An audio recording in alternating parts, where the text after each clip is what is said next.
Hi James, this will be some final video feedback for you. I'm glad, I knew you would figure it out, the GIF animation part, and I'm sorry I wasn't more helpful. But I'll take a look at the file in Photoshop and see how you did that. If you have any other questions or need any other assistance, we've got 2 weeks, and don't hesitate to reach out as before. I bid you strength. James, I did open up your PSD, but I don't think it was the most recent one. It was one that you had sent before you had figured this out.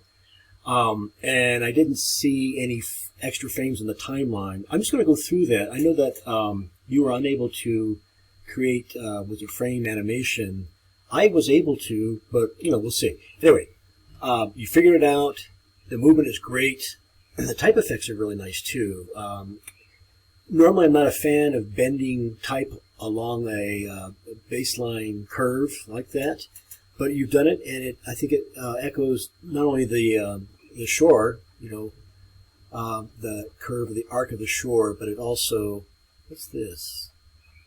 CSS. Okay, never mind. That's something odd. Did you see a little message about typefaces? The logo. Even though I normally discourage people from putting things in boxes, I think it looks well there, and you've given an ample margin.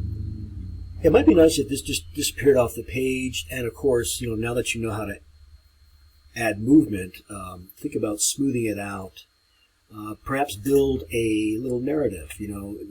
Imagine this as a very short video where you have an introduction, sort of a building of the plot, if you will, some kind of climax, and then perhaps a denouement. So think of it as a short animated film. Moving forward, if you ever animate something else. You've used Arial well, and what can I say? I think the URL is optional. It's generally understood that by clicking on the web banner, you'll be taken to a website.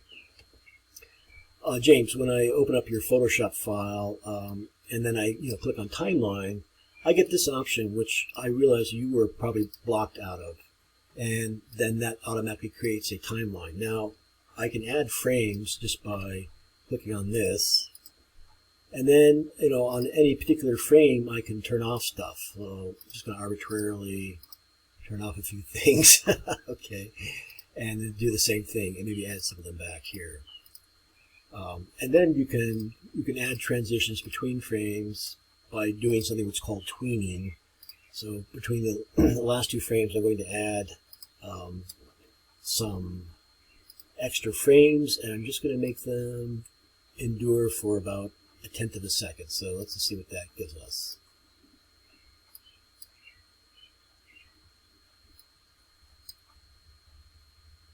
Okay, then the idea is, file, I believe it's export,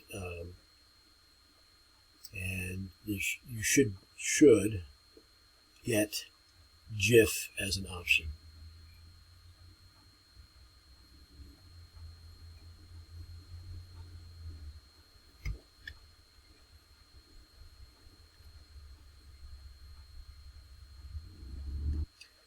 All right, so I'll leave it here, James, but again, reach out, and I hope we stay in touch somehow. It'd be nice if our paths crossed.